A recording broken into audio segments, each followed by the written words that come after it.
Yan, naubos na natin. Manghang. Para akong nag-basketball, pinagpawisan ako.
Heavy, ano siya, heavy broth siya. Thicker siya than Kaya normal. mas malasa siguro yung sa atin. Oo, mas malasa. Ganun din yung in-order nila. Yan, patipid tayo. Ganyan. Ako naman, ang in-order ko is yung spicy broth nila na pork. May mga yan eh. Picture lang mo lang. You want more, no? Yan, so kung pupunta kayo dito sa Sapporo Shopping Street, makikita nyo to nasa bungad lang. So, tikman natin kung masarap. Ang street tawag dito, Tanuki Koji. Ayun, Tanuki Koji yung shopping street tawag nila. Ngayon, tikman na. Marami naman yan. All over Japan naman yung yung mga ganyang Tanuki, yung mga shopping street. So, similar lang kahit saan kayo magpunta sa Japan. Very thick yung sa atin talaga. So, tikman na natin. Lapit na masok mo.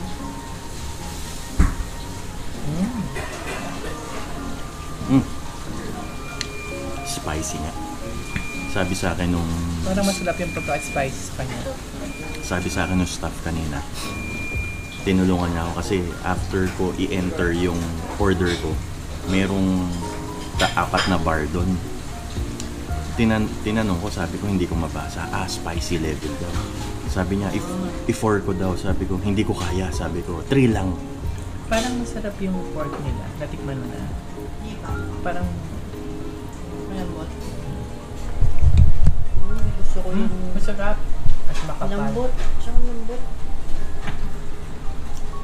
Yan. Pag kumakain kasi ito ng ramen, tinitingnan ko rin yung chashu. Yung pork, kung masarap pa o hindi. Tikman na natin.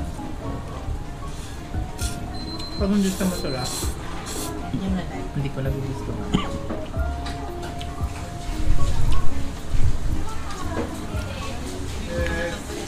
Yung noodles niya, Kasi minsan Um, merong pork egg noodles. na Egg noodles yung gamit. kasi malansa.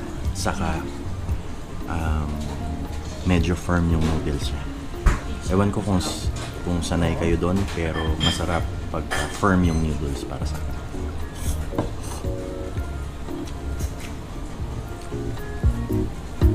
Ichirang isa pa sa ramen. Hindi.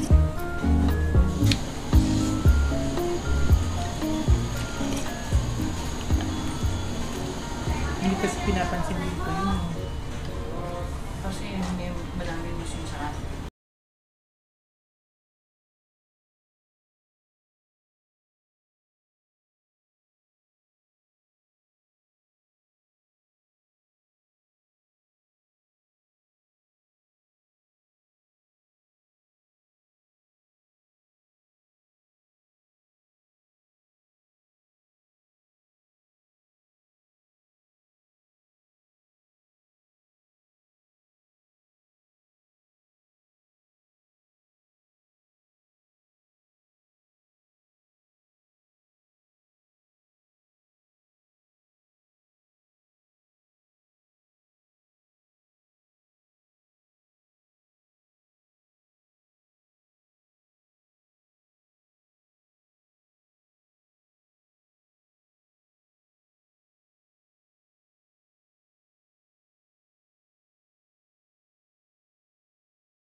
sa anghang.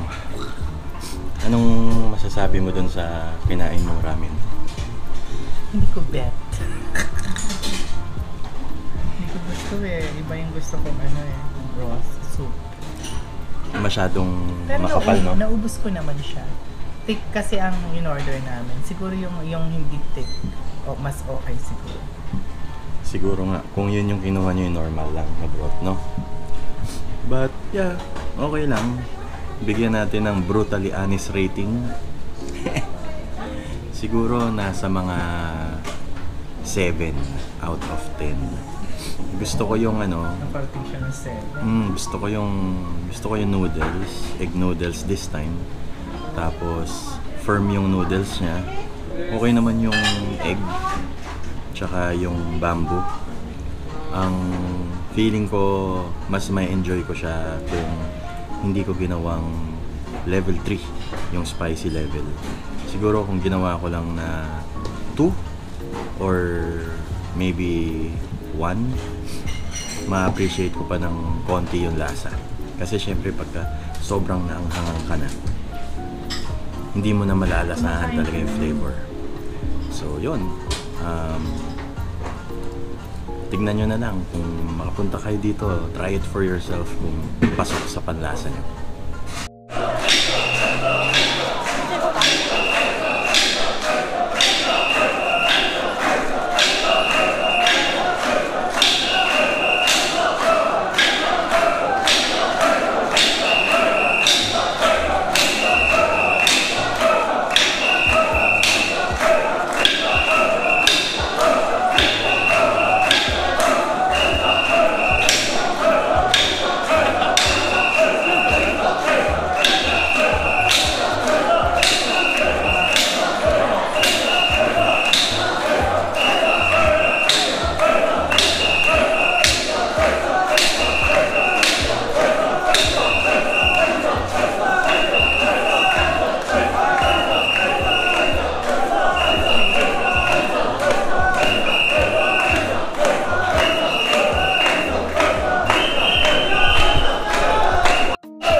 Galing nun so I was able to witness one event nila dito sa shopping street. I think meron silang sineselebrate na something but I still have to learn or malaman kung ano yun. So we'll see. Tuloy natin tong video.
Yoshiyama. Yoshiyama. So, destination 2 naman tayo ng ramen. Dito tayo sa Yoshiyama. Saan ba to located? Sa anong floor? Sapporo Station. Sa Sapporo Station. Sa ESTA. Sa ESTA Mall? ESTA Building. ESTA Building. So, anong floor to? 11? 10. 10th floor ng ESTA Building dito sa JR Station. So, itatry natin yung ramen nila.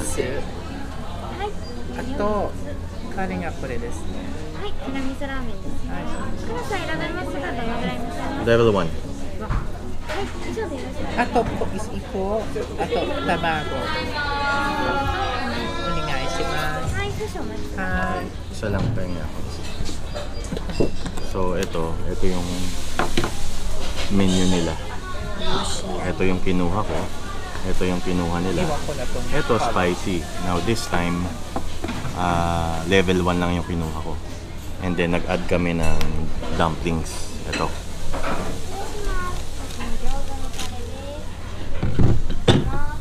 Thank you.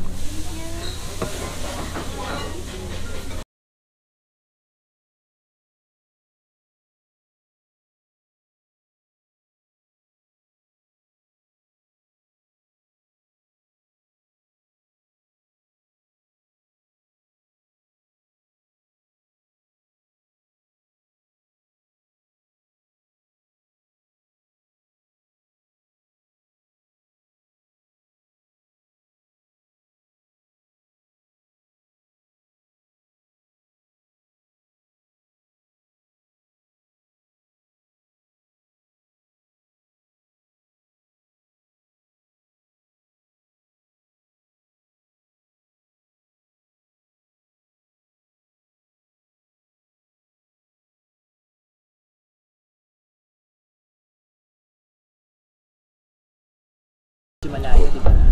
Sakto lang yung Abot ka ba? yung sabaw niya. Hindi masyadong thick. 7:30, 6:30.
So, if we compare yung first saka dun sa second, which is yung ngayon, yung ramen natin ngayon, I think I would go with the latter. Ito, yung second ramen natin for today.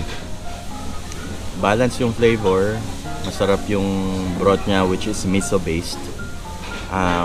Tama lang din yung spiciness, buti na lang level 1 lang yung kinuha ko. And then firm din yung noodles.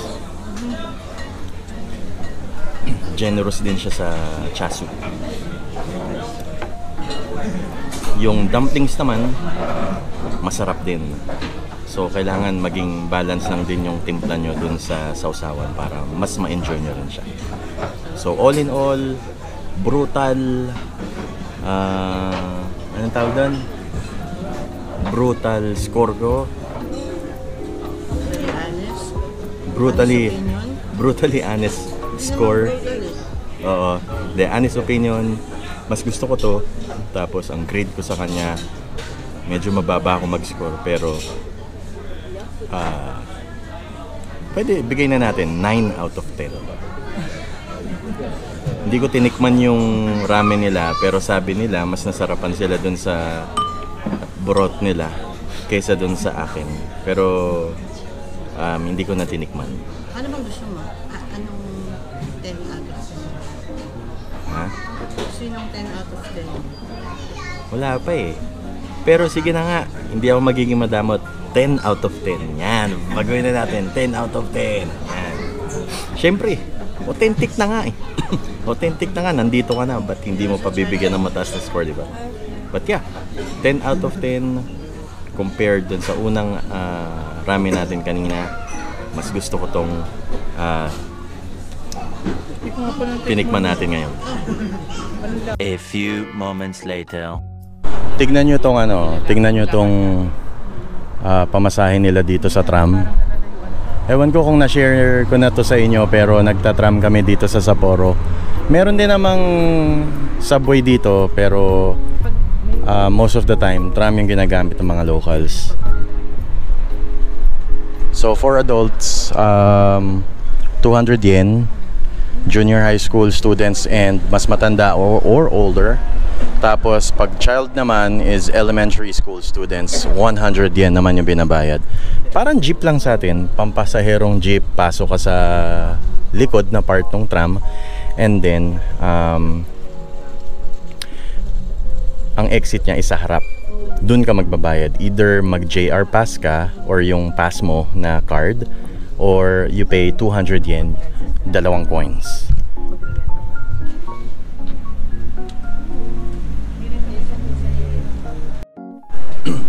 Then dalawang klase yung tram nila dito. Isa is yung open air, ibig sabihin walang aircon, same pamasahe. Tapos yung isa naman is air conditioned naman. So in this season, mainit, summertime, mas maganda na air conditioned yung ano natin, yung tram na sasakyan natin. Pero kung nagmamadali ka, it doesn't matter. So kung ano yung parating dito sa istasyon, yun yung sasakyan natin.